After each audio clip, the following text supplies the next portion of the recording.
அனைவருக்கும் வணக்கம். இது நான் பிறந்த ஊர்.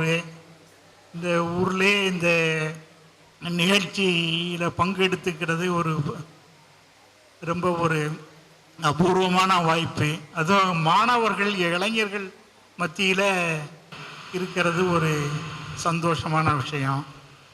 இந்த வாய்ப்பு கொடுத்துருக்கீங்க. நீங்கள் கேள்விகள் எதுவும் இருந்தால் கேட்கலாம். ஏதாவது கேட்க வேண்டிய கேள்விகள் இலக்கிய சம்பந்தமாகவோ வேறு ஏதாவது விஷயங்கள் இருந்தாலும் நீங்கள் கேட்கலாம். மாணவர்கள் தெரிஞ்ச பதிலை சொல்கிறேன். முதல்ல அவர்களுக்கு அறிமுகப்படுத்துறது, இலக்கியத்தை இது பண்ணுறதுக்கு நம் ஊரில் பெருமைகளில் ஒருவர் நம்முடைய வண்ணநிலவன் சார். அதனால் இங்கே எதிர்த்தாப்பில் ரெய்னி சையர் தெருன்னு இருக்குது, இங்கே தான் இருக்குது. அந்த தெருவை சரித்திரத்தில் தமிழ் இலக்கியத்தில் நிலைநிறுத்தியவர் நம்முடைய ஐயா அவர்கள். போய் பாருங்க, அந்த கதைகளை படிங்க. எதற்குன்னா இலக்கியம் என்பது எங்கேயோ வானத்தில் இல்லை, நாம் அன்றாடம் சந்திக்கும் மனிதர்களிடம் இருக்கு. ஐயா, உங்கள்கிட்ட ராமச்சந்திரன் வண்ண நிலவன் ஆனது எப்படி? உங்களுக்கு வள்ளிக்கண்ணன் சார் தான் இந்த பேரை வச்சாருன்னு கேள்விப்பட்டேன்.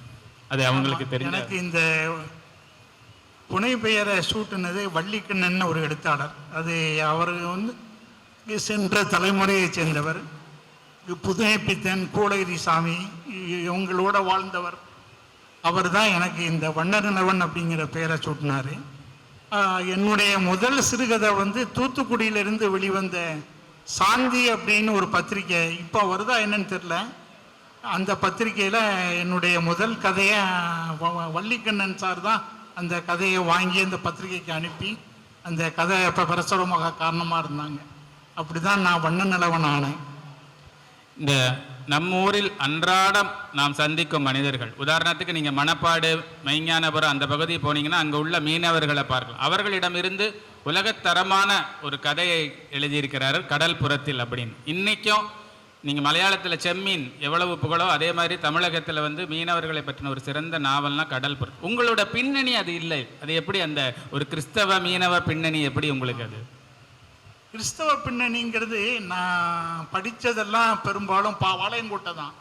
பாளையங்கோட்டை கதீட்ரல் ஹைஸ்கூலில் தான் நான் படித்தேன். 1961 4 ஆண்டுகள் அங்கே படிச்சிருக்கேன். அப்புறம் நான் எனக்கு ரொம்ப கிறிஸ்தவ நண்பர்கள் நிறைய உண்டு. ஏன்னா இந்த ஊருக்கு கிறிஸ்தவ பின்னணி கொண்ட ஊர்களில் இது முக்கியமான ஊர், இந்த பாளையங்கோட்டை. அந்த அடிப்படையில் நான் பைபிளை 3-4 தடவை வாசித்திருக்கேன். சின்ன வயசுலேயே வாசித்திருக்கேன். எனக்கு நண்பர்கள் நிறைய கிறிஸ்தவ நண்பர்கள் நிறைய இருந்தாங்க. அப்புறம் நாங்கள் மணப்பாடு பகுதி அந்த கடல்புறத்தில் நாவல் எழுதுறதுக்கு முக்கியமான காரணம், நான் குலசேகரப்பண்ணம்னு ஒரு ஊர் இருக்குது பக்கத்தில், மணப்பாடு பக்கத்தில். அங்கே என்னுடைய நாகூர் மாமான்னு சொல்லுவோம் நாங்கள் அவரை எங்கள் குடும்ப நண்பர்.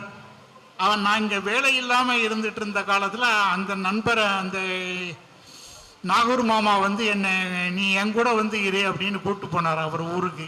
அங்கே ஒரு 5-6 மாதம் இருந்தேன் அந்த ஊரில்.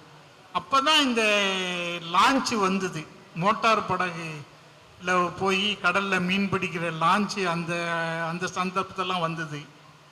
அதில் போய் மீன் பிடிக்கிறவங்களுக்கும் வள்ளத்தில் நாட்டு படகுல போய் மீன் பிடிக்கிறவங்களுக்கும் போட்டி. இந்த போட்டியினால் அவங்களுக்குள்ள அடிக்கடி சண்டை நடக்கும். இதெல்லாம் அந்த காலத்தில் நான் நடந்துட்டு இருந்த சம்பவம். அது திருச்செந்தூருக்கு பக்கத்தில் வீரபாண்டியம் பட்டணம்னு ஒரு ஊர் இருக்கு. அந்த ஊரில் 3 பேரை கொலையை பண்ணிட்டாங்க அந்த சண்டையில்.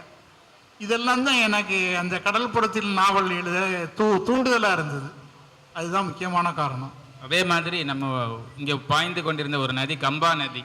ஆமாம், கம்பா நதி. நம்ம ஊரில் அந்த காட்சி மண்டபம் அந்த பகுதியில் அதையும் ஒரு ஆமாம், அதை ஒரு மத்தியதர வர்க்கத்து வாழ்க்கை, திருநெல்வேலியில் வாழ்ந்து கெட்ட குடும்பம் அப்படின்னு சொல்லுவாங்க. நம்ம ஊரில் சொல்லுவாங்க. இப்பவும் அந்த மாதிரி இருக்கிற குடும்பங்கள் இருக்கு. ரொம்ப வாழ்ந்து கெட்ட குடும்பத்து மத்தியதர வாழ்க்கையில் உள்ள ஒரு பையனுடைய வாழ்க்கையை சொல்லணும் அப்படின்னு நினச்சேன். அதுக்காக அந்த கம்பா நதிங்கிறது இப்போ இல்லை, ஒரு காலத்தில் ஓடுனதாக சொல்லப்படுது. அது அந்த கம்பானேரி மண்டபத்தில் ஒரு சின்ன ஒரு இது மாதிரி இருக்கும், கிணறு மாதிரி இருக்குப்பா. அது அதை வச்சு அந்த நாவல் எழுதினேன். அப்படி தான் அந்த நாவலுக்கு அந்த பெயர் சூட்டினேன். கம்பா நதின்னு. அது அரைந்து போன நதி. ஒரு காலத்துல ஓஹோன்னு இருந்த குடும்பம் இப்போ வந்து ரொம்ப சிதிலம் அடைஞ்சிடுது அப்படின்னு குறியீடா சொல்றதுக்காக அந்த பேரை வச்சேன் அந்த நாவலுக்கு. இங்கே நிறைய மாணவர்கள் இருக்காங்க ஐயா, அதனால அவங்களுக்காக ஒரு விஷயத்தை பார்க்கும் பொழுது இது எப்படி அந்த நாவலுக்கோ இல்லை ஒரு சிறுகதைக்கான பொறி உங்களுக்கு அது எப்படி கிடைக்குது, அந்த பயிற்சி அவங்க எப்படி வளர்த்துக்கலாம்? நாவல் இல்லை, கதை எல்லாத்துலேயும் ஒரு கதை இருக்கு. எல்லா விஷயத்துலையுமே ஒரு கதை இருக்கு. இப்போ இந்த நிகழ்ச்சியில ஒரு கதை இருக்கத்தான் செய்யும்.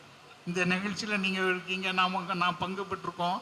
இந்த மாதிரி இதை கூட ஒரு கதையாக எழுதலாம். எல்லாத்துலேயும் ஒரு கதை இருக்கு. நம்மளுடைய கண்ணையும் காதையும் திறந்து வச்சிருக்கணும். நம்ம காதில் விழுகிற செய்திகள், கண் பார்க்கறது, மனசில் எல்லாமே மனசுக்குள்ளே போயிட்டு தான் இருக்கு. இப்போ உங்கள் ஃபேமிலியில் வந்து எத்தனையோ உங்கள் குடும்பங்களில் சித்தப்பா, பெரியப்பா, அத்தை, மாமா, இந்த மாதிரிலாம் உறவுகளுக்கு மத்தியில் அவங்களுடைய வாழ்வு தாழ்வு எல்லாத்தையும் நீங்கள் பார்த்துட்டு இருக்கீங்க. அதெல்லாமே கதை தான், எல்லாமே கதை தான். கதை இல்லாத இதே இல்லை. மனித வாழ்க்கையில் கதைக்கான கூறுகள் தான் நிறைய இருக்கு. அதான் நாங்கள்லாம் எழுதுறோம். அதை ஒரு கதையை நாவலாவோ சிறுகதையாவோ எழுதுறோம். நீங்கள் அதெல்லாம் எழுதுறதில்ல, மனசுக்குள்ளே வச்சுருக்கீங்க. அவ்வளோதான் வித்தியாசம்.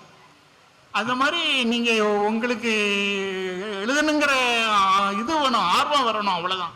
அதை பேனா பேப்பரை எடுத்து எழுத ஆரம்பிச்சிங்கன்னா எல்லாமே வரத்தான் செய்யும். உங்களிருந்து கொட்டும். நீங்கள் எழுதும்போது ஒன்றும் இல்லாத மாதிரி இருக்கும். அப்புறம் எழுத அது தானே நீர்வீழ்ச்சி மாதிரி வந்துக்கிட்டே இருக்கும். அதுதான் உண்மை. முதல்ல அந்த எல்லாவற்றையும் கூர்ந்து கவனிக்கிற அந்த கவனிக்கணும் வித்தியாசமான கோணத்தில். ஆமாம், நிச்சயமா. அடுத்தது சார், நம்ம எல்லாருக்கும் உங்களுக்கு தெரிஞ்ச திரைப்படம் வந்து மகாநதி. இந்த மகாநதி திரைப்படத்தில் வந்து ஒரு புகழ்பெற்ற காட்சி வந்து கமலோட மகள் வந்து அந்த பாலியல் தொழிலாளி இதில் போயிடுவாங்க. அந்த பாலியல் தொழிலாளிகள்லாம் பணம் கொடுத்து அவங்கள வந்து காப்பாற்றுவாங்க. இது மிக பிரபலமான ஒரு காட்சி. ஆனால் அதே இதை பல வருஷத்துக்கு முந்தி உங்கள் சாரதா அப்படிங்கிற சிறுகதையில் எழுதியிருக்கீங்க. அந்த பெண் வந்து சந்தேக கேஸில் வந்து தன்னுடைய தோழியை பார்க்கறதுக்காக வராங்க. சாரதாங்க சந்தேக கேஸில் போலீஸ் பிடிச்சிருது, பாலியல் தொழிலாளியோ நினச்சி உங்களுக்கு ஃபைன் கட்டுறாங்க. அப்போ நம்ம வந்து இந்த சிறுகதை வந்து அவங்களுக்கு அந்த பாலியல் தொழிலாளிகள்லாம் ஃபைன் கட்டி உதவுறேன்.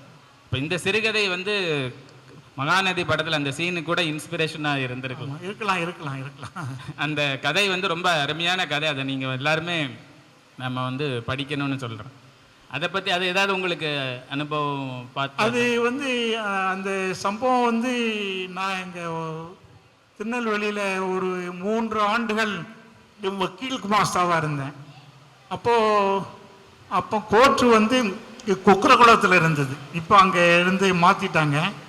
அங்கே நான் டெய்லி போக வேண்டியிருக்கும். கோர்ட்டுக்கு போனோம். கோர்ட்டில் வழக்கு சம்பந்தமாக நிறைய இதெல்லாம் கட்சிக்காரங்க வருவாங்க, வக்கீல்கள் இருப்பாங்க, எல்லாம் அந்த கோர்ட்டு கேஸு கட்டெல்லாம் எடுத்துகிட்டு போனோம், போயிட்டு வந்துட்டு இருக்கணும். அப்போ இது உண்மையிலே ஒரு பெண்ணு அங்கே சப் மாஜிஸ்ட்ரேட் கோர்ட்டில் ஒரு பெண்ணு அழுதுகிட்டே இருந்தது. அப்புறம் அவள் வந்து சரி, அவள் ஊரை விட்டு வந்துட்டு அவள் அங்கே பாப்பாங்குளம் பக்கத்தில் ஏதோ ஒரு ஊர் கிராமம். அவள் வந்து இங்கே வேலை தேடிக்கா உண்மையிலே வந்திருக்காவான். இங்கே வந்து வேலை பார்க்கணும். அவள் ஃப்ரெண்டை தேடி வந்திருக்கா. அவள் ஃப்ரெண்டு இங்கே இல்லை, இந்த ஊரில் இல்லை. அதனால் அவள் வந்து இப்போ போலீஸ் அவளை ராத்திரி எங்கேயோ பஸ் ஸ்டாண்டில் படுத்துருந்தவளை போலீஸ் பிடிச்சி கூட்டு வந்துட்டாங்க. அது உண்மையிலே நடந்த அந்த பெண்ணுக்கு வந்து நான் கோர்ட்டு வேலையாக அடைஞ்சிட்டு இருக்கும்போது அந்த பெண்ணு மாஜிஸ்ட்ரேட் கோர்ட்டில் அழுதுகிட்டு இருந்தது. அப்போ என்ன வரும்னு கேட்டப்போ இந்த மாதிரி சொன்னாங்க. அதைத்தான் ஒரு கதையாக எழுதினேன். அது சாரதாங்கிறது நான் வச்சுக்கிட்ட பேர். அவள் பேர் தெரியாது எனக்கு. நானே அந்த பேரை வச்சுக்கிட்டு அந்த கதையை எழுதினேன். அந்த கதை அதே மாதிரி சார் ஒரு கொடும் பஞ்சத்தை பற்றி நீங்கள் எழுதின. ஆமாம், எஸ்தர் அப்புறம் மிருகம், இந்த 2 கதைகளுமே வந்து ரொம்ப வாய்ப்பு இருக்கிறவங்க இதெல்லாம் வந்து இணையத்தில் கூட இலவசமாக கூட கிடைக்குது. போய் கட்டாயம் நீங்கள் வந்து அதை பற்றி கொஞ்சம் அந்த கதை வந்து எஸ்தர் அப்படிங்கிற கதை. அப்போ நான் பாண்டிச்சேரியில் புதுவை குரல்னு ஒரு பத்திரிகையில் இருந்தேன். பத்திரிகையில்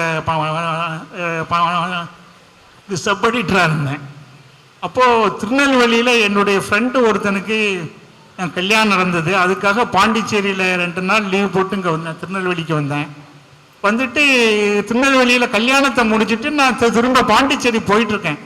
அப்போது பஸ் எல்லாம் ரொம்ப கம்மி. அந்த காலத்தில் இவ்வளவு பஸ் வசதிலாம் கிடையாது. பாண்டிச்சேரிக்கு திருநெல்வேலியிலேருந்து ஒரே ஒரு பஸ்ஸு, சாயந்தரம் ஒரு பஸ் தான் இருந்தது, ஸ்டேட் பஸ்ஸு. அந்த பஸ்ஸு மத்தியானம் 3 மணிக்கே என்னமோ புறப்பட்டோம். அதில் கிளம்பி போயிட்டு இருந்தேன். அப்போ போயிட்டு இருக்கும்போது ஒரு 7-8 மணி இருக்கும்.